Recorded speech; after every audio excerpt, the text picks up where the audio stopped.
Bonjour et bienvenue dans ce nouveau numéro de 85 Chrono. Au programme ce soir du tennis avec un débrief de l'Open de Vendée et de la finale bien sûr qui était hier, du rink hockey avec un derby vendéen pour la première journée, mais aussi du basket et un mot de hockey sur glace. 85 Chrono, c'est parti.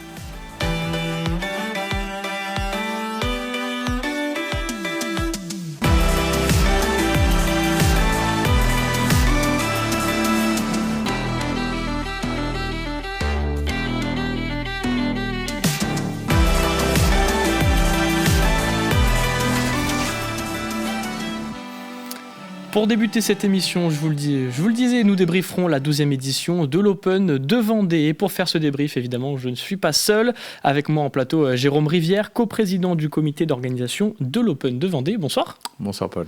Et à ma droite, évidemment, Pierre Garnier, notre consultant tennis. Bonsoir. Bonsoir Paul, ravi d'être là. Ravi de t'avoir dans la deuxième semaine consécutive.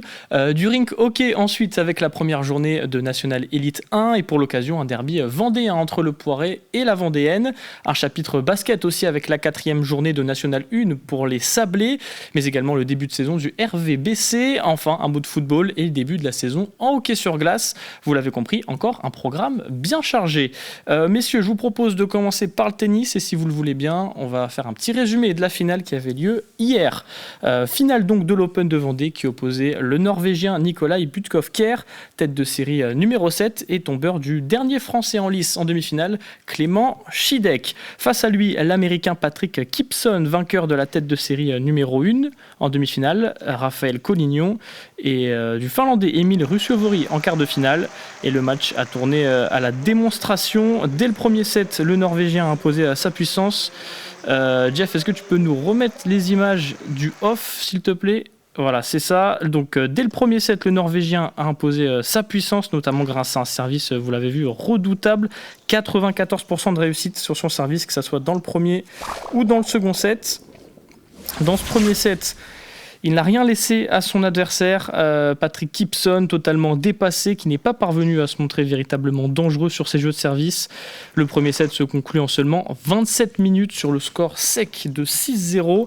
Et dans le deuxième set, l'Américain tente de réagir et parvient à rester au contact jusqu'à 3-3. Mais Butkov-Kjær, solide et précis, reprend la main dans le 7e jeu avant de breaker et de s'imposer assez facilement 6-3. Une seule batte de match lui aura suffi pour conclure. Et j'ai deux statistiques intéressantes pour vous, messieurs. Hier, Nicolai est devenu le plus jeune vainqueur de l'histoire de l'Open de Vendée au terme de la finale la plus courte jamais disputée. C'est impressionnant, non, Pierre ? Le moins qu'on puisse dire, c'est que Nicolai n'a pas attendu Patrick. Voilà, donc ça a été rapide. Alors l'enchaînement, et sur ces tournois-là, l'enchaînement vendredi, samedi, dimanche, 3 matchs de suite. Quand les deux premiers matchs ont été un peu rapides, c'est mieux pour le finaliste.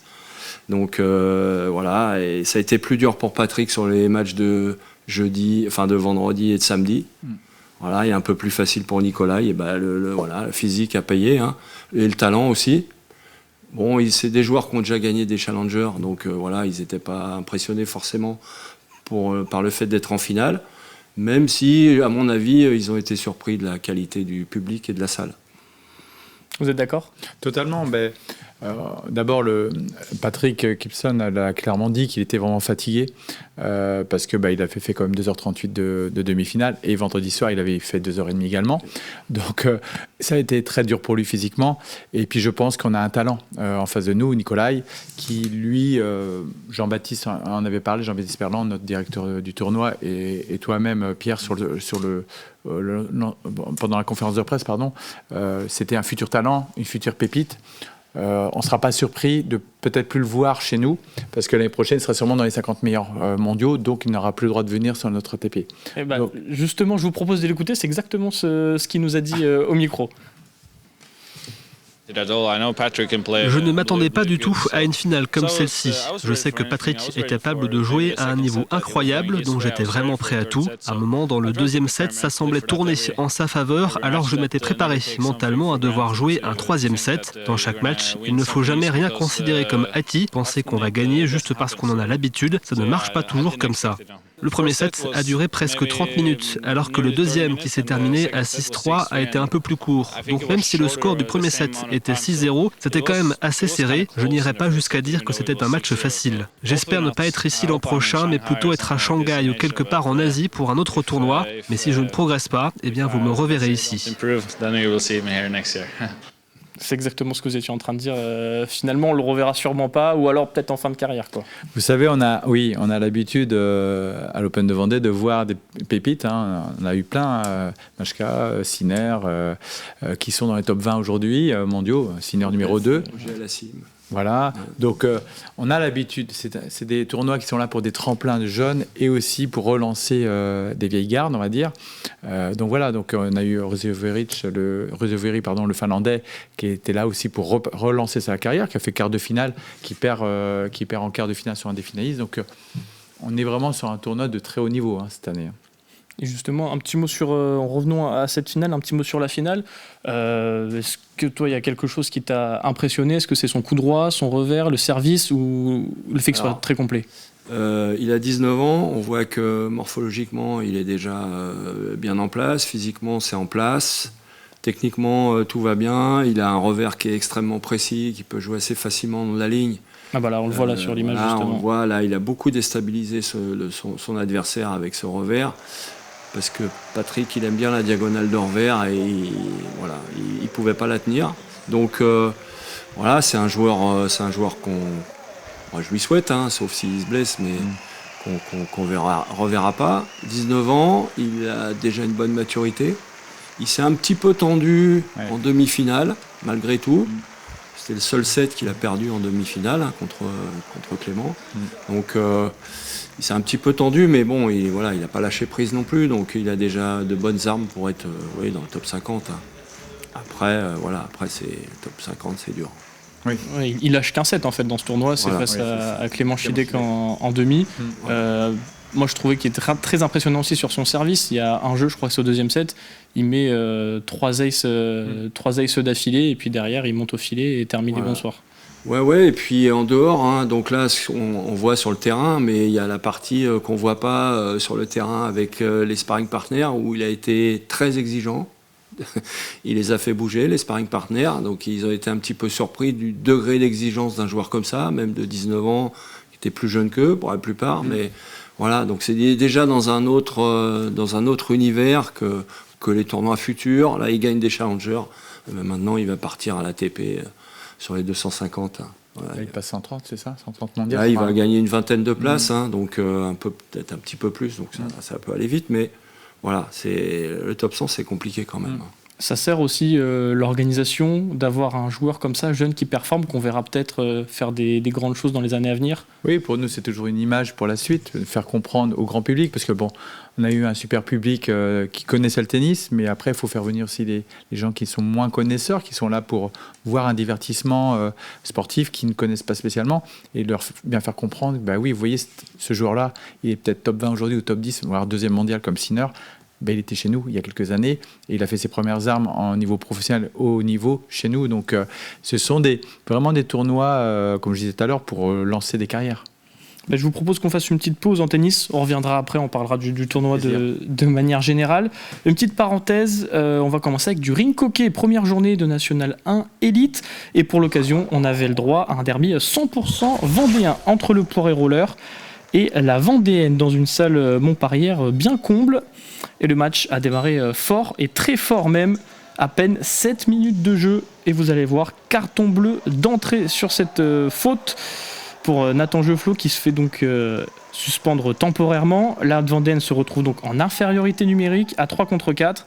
Et évidemment, en face, le Poiré en profite pour ouvrir le score sur cette action par l'intermédiaire d'Anderson Raposo-Luis. Ça fait 1-0 pour les Genoux. La première mi-temps ensuite un peu plus équilibrée avec de belles occasions de part et d'autre et puis l'intensité qui monte au fur et à mesure du match. Et juste avant la pause, nouveau carton bleu encore une fois pour Nathan Jefflot. La Vendéenne joue une nouvelle fois en infériorité numérique, mais le Poiré ne parvient pas à creuser l'écart. Résultat, à la mi-temps, on est toujours sur le même score, 1-0 pour le Poiré. Au retour des vestiaires, la Vendéenne passe la seconde et accélère. Et à la 29e minute, Paul Bessoli guitare égalise. Ça fait un partout. Je vous le disais, l'intensité qui monte dans ce match, que ce soit au niveau des fautes, des joueurs. Et à vrai dire, les fautes s'enchaînent, comme sur ce penalty. Et les arbitres sont un petit peu aux abonnés absents. Ils semblent un peu dépassés par l'événement. Et à la 32e minute, la Vendéenne, vous l'avez vu, obtient un penalty. Juste après, on se rapproche de la fin. C'est Nathan Jefflot qui donne l'avantage à la Vendéenne. Ça fait 2-1. Le Poiré tente de réagir avec plusieurs occasions, notamment ce poteau. La Vendéenne obtient un nouveau coup franc qui ne sera pas transformé. Un excellent gardien... deux excellents gardiens de chaque côté dans les cages. Donc on reste sur un score final de 2-1. De nombreux face-à-face, encore une fois, pour la Vendéenne qui ne parvient pas à alourdir le score. Ce qui fait qu'en fin de match, on se retrouve dans les 5 dernières minutes très tendu. Et on arrive à cette faute. L'arbitre siffle simulation pour Oscar Pérez. Ça va faire disjoncter le joueur. Ça va tendre un petit peu la salle et le banc des genoux. Mais au final, on se quitte bons amis entre Vendéens. Score final 2-1 au terme d'un derby, vous l'avez vu, électrique. Je vous propose qu'on écoute les entraîneurs et les capitaines des deux équipes. Pour nous, c'était un match réussi. Évidemment, le plus important, c'était de gagner. On savait que c'était 50-50. C'était une piste compliquée. Un derby, donc les envies sont décuplées des deux côtés. On a réussi à bien lutter. C'était un match compliqué. On s'y attendait, que ça allait se jouer jusqu'au bout du match. Et on finit par l'emporter, donc c'est réussi pour nous. J'ai pris 2 cartons, donc on a joué 4 minutes en infériorité. Donc avec les nouvelles règles, c'est super pénalisant. On a réussi à quand même bien défendre, encaisser un seul but. Donc voilà, la mi-temps 1-0, on était derrière, mais il restait beaucoup de temps. On savait qu'il fallait rester calme et jouer jusqu'au bout. On a réussi à monter en deuxième mi-temps. Et je pense que nous avons beaucoup de contrôle des matchs, mais on n'a pas de but. C'est la différence, on n'a pas de but. Le deuxième temps, je change un peu on attaque, un peu d'intensité, et qu'on fait le but, qu'on passe pour le devant de score. Bon, on savait de la difficulté de ce match, on savait de la qualité de notre adversaire. Je pense qu'on a bien préparé, on savait un peu qu'est-ce que la Vendéenne venait ici jouer. On sort ici avec un sentiment de frustration. Je pense qu'on ne méritait pas perdre ce match, peut-être le gagner non plus. Mais je pense que le match nul, ça serait peut-être le plus mérité pour les deux équipes. On a fait un bon premier temps.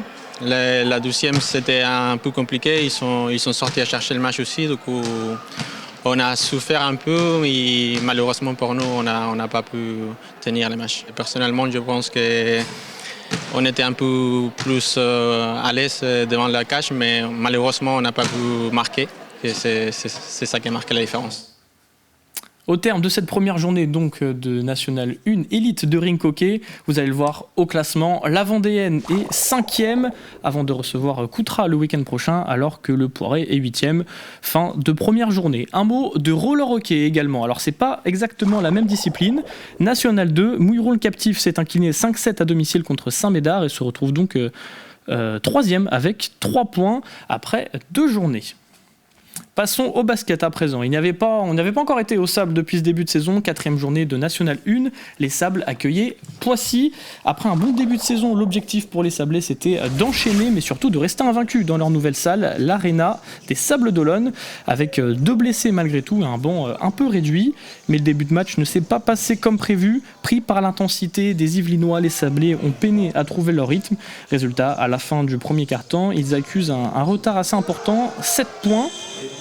Mais ils vont bien réagir. D'entame dans le deuxième quart-temps, les Sablés resserrent derrière en défense et se retrouvent un peu plus juste en attaque à l'image de ce 3 points. Et donc ils reviennent à la mi-temps à 3 points de Poissy, 44-41. Ils ont réussi à combler un petit peu leur écart. Et en seconde période, les Sablés montrent un peu plus de caractère. Ils restent au contact dans ce troisième quart-temps de Poissy, puis passent même devant dans le troisième quart-temps. Le dernier acte, lui, est complètement fou, alors que les Sablés, qui avaient pris l'avantage dans le troisième quart-temps, semblaient tenir leur victoire. Poissy réussit un gros run, plus 9, et reprend l'avantage à 1 minute de la fin du match.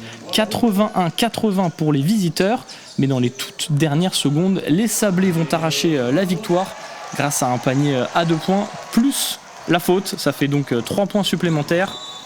C'est sur cette action-là, on est à 40 secondes de la fin du match. Score final pour les Sables, 85-83. Une victoire arrachée dans la douleur. Vous voyez, il reste 3 secondes, mais une victoire tout de même qui permet aux Sablés de rester invaincus à l'Arena et de confirmer leur bon début de saison. Je vous propose d'écouter les acteurs de ce match. On est content, c'est important de prendre ces victoires-là sur des matchs un peu, ce qu'on appelle les ugly games. C'était pas un très beau match en tout cas pour nous, même si je pense que le public a aimé parce qu'il y a eu des rebondissements.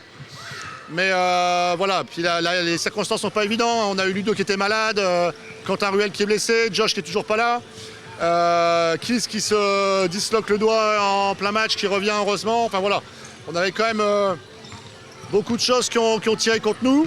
Et on a réussi à arracher cette victoire, donc on en est très content. Franchement, que de joie, une explosion. Un match assez rude, hein. Assez rude parce qu'ils n'ont rien lâché. À un moment, on avait un petit run, mais on a pris 0-9, on a pris 9-0 à la fin. Donc on sait que la N1, c'est comme ça. C'est un championnat hyper versatile, tout le monde peut taper tout le monde, surtout dans notre pool, qui est super homogène. Donc au final, on retient que la victoire. Ce groupe, on l'a créé pour qu'il soit serein. Donc c'était notre mot dès la mi-temps, d'être serein et positif. Et puis à la maison, comme je l'ai dit plus haut, c'est une forteresse, donc faut pas que ça tombe. C'est toujours frustrant quand ça se joue dans les dernières secondes. Et après, on sait très bien qu'un match ne se joue pas dans les dernières secondes. Donc je pense qu'on a pas mal de choses pendant le match où on est passé à côté. Il y a eu des runs des deux côtés. Et puis nous, sur nos temps faibles, je pense il y a des moments où on n'a pas bien géré nos temps faibles. C'est un match qui était serré jusqu'à vraiment la dernière seconde. À la mi-temps, on est devant. Donc c'est sûr que quand une équipe elle repasse devant et au final la pièce ne tombe pas de notre côté, il y a de la frustration. Je pense qu'il y a aussi eu l'expérience qui a joué un peu sur la fin de match. On fait des fautes stupides, on les envoie sur la ligne, des joueurs qui ont l'habitude de se retrouver dans des matchs tendus. Ça fait que c'est un peu plus compliqué. À l'issue de cette 4e journée de National 1 au classement, vous allez voir les Sables, grâce à cette victoire, et 5e, est bien installé dans le haut de classement avec 7 points, et donc dans les 7 premiers pour participer, vous le voyez, à la phase haute et à la 2e partie de saison. On monte d'un échelon, cette fois en Élite 2, avec Chaland qui n'y arrive toujours pas. 4e défaite d'affilée pour les Chalandais à domicile contre Nantes. Et donc une dernière place au classement. Ils tenteront d'aller chercher leur première victoire à La Roche vendredi. À noter une nouvelle recrue annoncée aujourd'hui par le club, Cheikh Sekou Kondé, qui était déjà passé par le club lors de la saison 2019-2020, qui vient pour pallier l'absence de Luka Nikolic. Toujours chez les hommes, cette fois en National 2, donc on redescend d'un niveau. Le 4e échelon national, Montaigu poursuit son bon début de saison après une nouvelle victoire 92-85 contre le SMS Basket. Et vous le voyez, 2e au classement et en bonne position. Côté féminin, cette fois, la Wonder League a repris et pour les Lyonnaises, la saison a très mal débuté avec 2 défaites en 2 matchs, dont une à Toulouse assez frustrante, 66-65. Et donc, vous le voyez au classement, le RVBC est 10e sur 12 équipes. Enfin, on clôture cette page basket par la Nationale 2 féminine. Ça va bien en revanche pour le Smash Vendée Sud-Loire, premier de sa poule, qui poursuit son excellent début de saison. Victoire ce week-end 86-58 contre l'autre équipe vendéenne de cette poule B, le RVBC, cette fois chez les Espoirs. On va revenir au tennis. À l'Open de Vendée, on a parlé de la finale. Je vous propose qu'on parle un peu plus du tournoi. Pierre, globalement, on a eu le droit à un bel Open de Vendée ? Oui, de toute façon, on voit souvent du bon niveau à l'Open, au Vendée Space, parce que c'est un petit écrin. Donc de toute façon, quand les joueurs mettent les pieds sur le central, ils ont envie de bien faire, tous. Ils ont envie de revenir sur ce central pour... et qu'il y ait de plus en plus de monde au fil de la semaine. Donc il n'y a pas eu de match balancé, tout le monde s'est accroché, etc. Donc...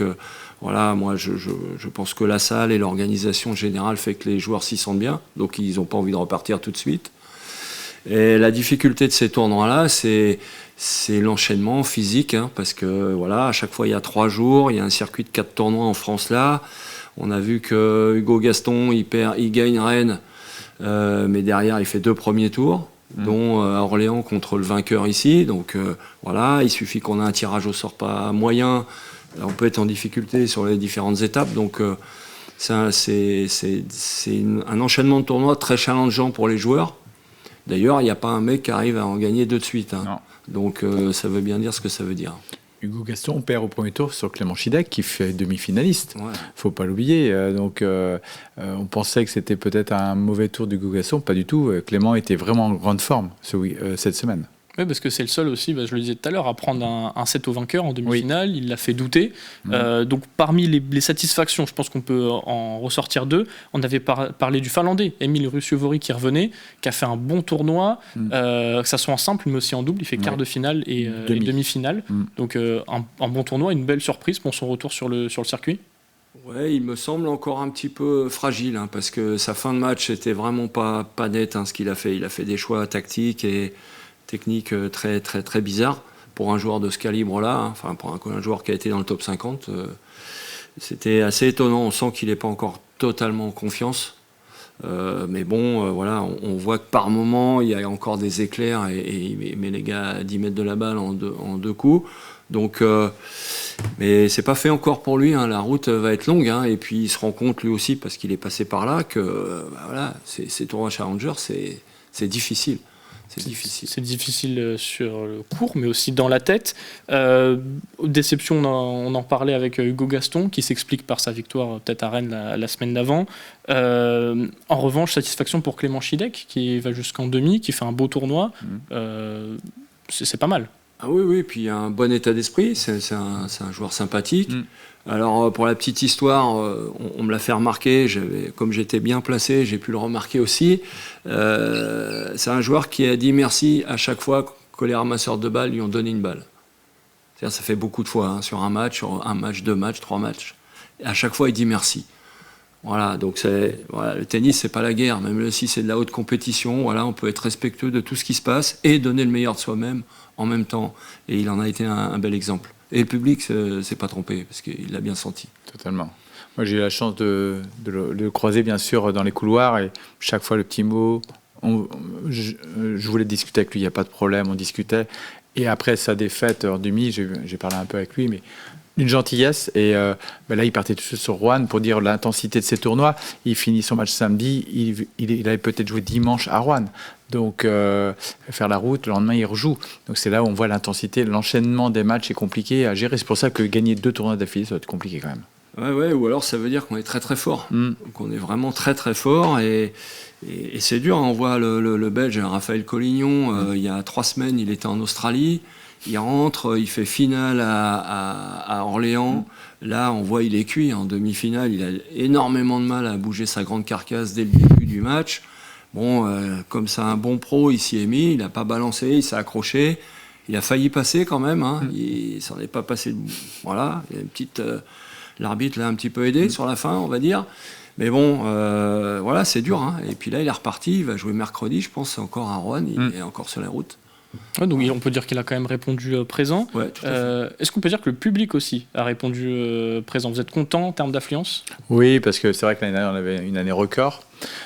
Cette année, on est un peu en deçà de l'année dernière, mais on est au-dessus de 2023. Donc, on est quand même très satisfait de la fréquentation. En plus, dans la tendance actuelle où tous les événements sont un petit peu des fois boudés parce que la tendance générale est un peu compliquée, mais on est quand même très satisfait, parce qu'on fait un samedi extraordinaire. On bat le record de l'année dernière le samedi. C'était un peu moins sur le dimanche, mais bon, dimanche, on n'avait qu'un match par rapport à l'année dernière, car l'ATP l'année dernière nous avait autorisé de faire la finale double et la finale simple dimanche. Cette année, ils nous ont demandé que ça soit le samedi. Donc, on n'avait qu'un seul match le dimanche. Donc, c'est vrai que c'était un peu plus compliqué de faire venir du monde, même si on a décidé de faire venir une exhibition de tennis féminin de l'équipe du TUY National 1. Voilà, on voulait vraiment animer ça pour que les gens aient autre chose. Puis on avait toujours l'Open de la jeunesse aussi, on avait une des finales qui était là le dimanche.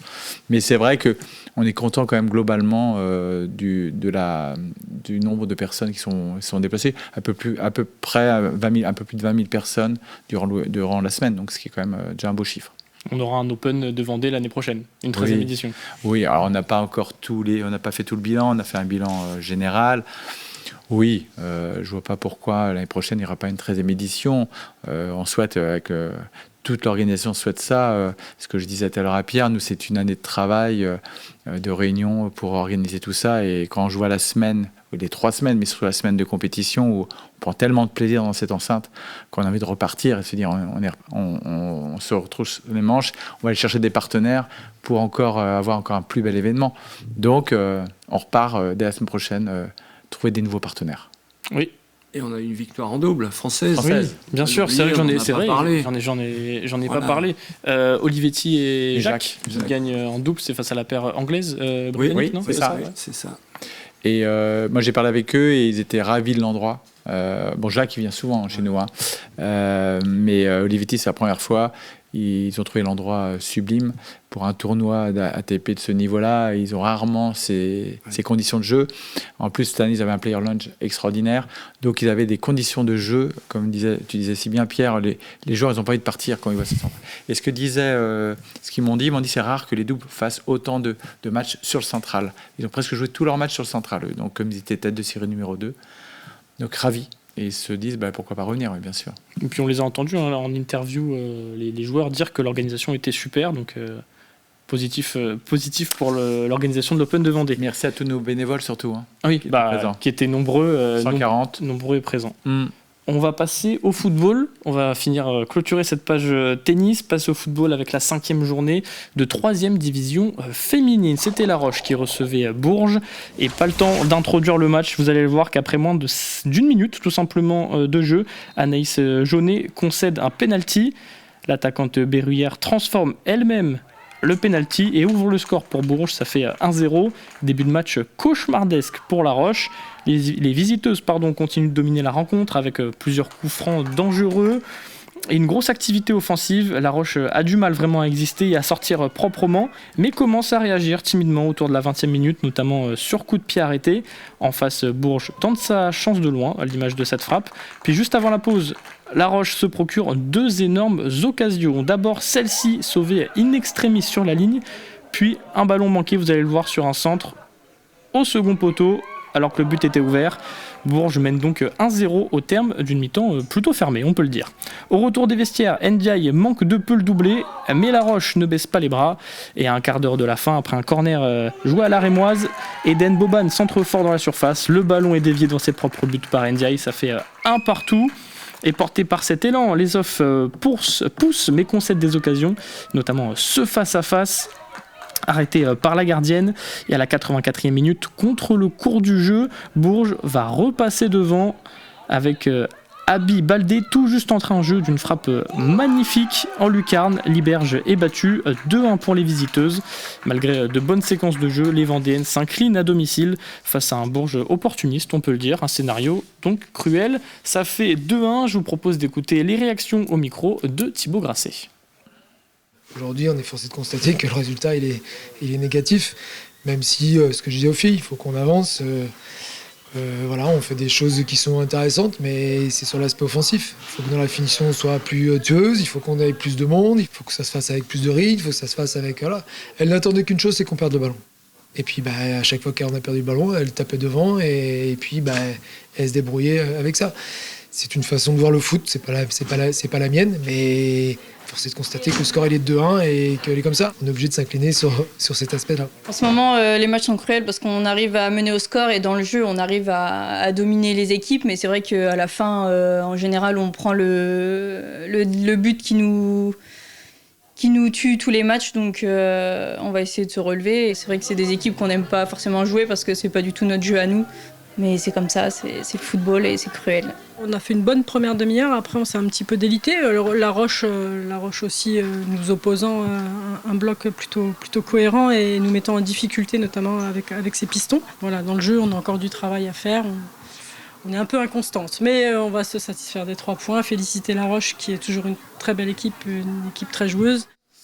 Et donc vous allez le voir au classement, au terme de cette 5e journée de 3e division féminine. La Roche est 9e avec 5 points. Autre résultat en football, on va faire un petit tour d'horizon des résultats en football côté masculin cette fois. En National 2, d'abord, La Roche s'est imposée 1-0 contre Avranches et garde donc la tête de cette poule A avec 16 points. Les Herbiers se sont inclinés pour la première fois de la saison, 2-1 à Choré et glissent donc à la 4e place avec 12 points, toujours bien placés en embuscade. National 3 à présent. Chaland poursuit son début de saison parfait. Victoire 3-1 contre la réserve de Châteauroux et donc toujours invaincu. Le Poiré est deuxième, juste derrière, après sa victoire acquise en fin de match contre Panazol, qui est juste derrière. Fontenay-le-Comte, quatrième, ça fait 3 équipes vendéennes sur 4 après une victoire contre Châtellerault. Pour Fontenay, c'était 4-0. Un peu plus loin au classement, on a la Châtaigneraie 9e avec 5 points, qui a fait match nul à Vertou. Et enfin, les Sables qui ne sont pas passés loin d'une première victoire contre la réserve de Nantes, mais ont concédé le nul de partout en fin de match. Un petit mot de surf à présent, on n'en a pas parlé depuis le début de cette saison avec le Sauzet Contest, un tournoi organisé par le Bretem Surf Club. Cette année, une signification toute particulière. 100% des bénéfices de la journée ont été reversés à Robin, 15 ans, jeune surfeur compétiteur du club, actuellement en traitement pour une leucémie. Ils ont déjà récolté plus de 7500 € sur la cagnotte en ligne. Au niveau sportif, Alan Andro a remporté l'Open devant Samuel Guillet et chez les espoirs, c'est Colin Bonneau qui s'est imposé. Un peu de cyclisme aussi, avant de conclure cette émission avec la victoire de Tom Gazeau sur la deuxième étape de la Philippe Gilbert et surtout l'annonce des engagés pour le Tour de Vendée. Ça sera ce week-end. Parmi les noms que vous connaissez, je pense, on retrouvera Émilien Janière de la Total Energy, Brian Coquard, Clément Venturini ou Dorian Godon. Terminons cette émission par du hockey sur glace. C'était la reprise du championnat de 2e division ce samedi. Le hockey glaçonné recevait l'équipe des Dragons de Rouen à la patinoire Arago. Dans le premier tiers-temps, le Hogli est bien rentré dans son match. Il a même ouvert le score à la 11e minute par l'intermédiaire de Maxime Tsaplin. Les Lyonnais vont continuer de se procurer de nombreuses occasions dans ce premier tiers-temps. Ils vont pousser leur adversaire à reculer et à jouer en défense. Les Rouennais, de leur côté, sont beaucoup plus timorés. Ils ne réussissent pas vraiment à se créer de vraies situations dangereuses. C'est vraiment les Lyonnais qui s'approchent le plus souvent des cages rouennaises. Ça fait donc 1-0 à la fin de ce premier tiers-temps. Dans le deuxième tiers-temps, malgré moins de situations franches, les Rouennais mettent plus de rythme. On les sent alors capables, pourquoi pas, d'égaliser jusqu'à ce que plusieurs tensions éclatent. Les arbitres doivent sanctionner des joueurs de chaque côté, vous le voyez sur ces images. Mais malgré ça, aucun but n'est inscrit, toujours 1-0 au tableau d'affichage. Le troisième tiers-temps reste serré, avec des occasions franches de chaque côté.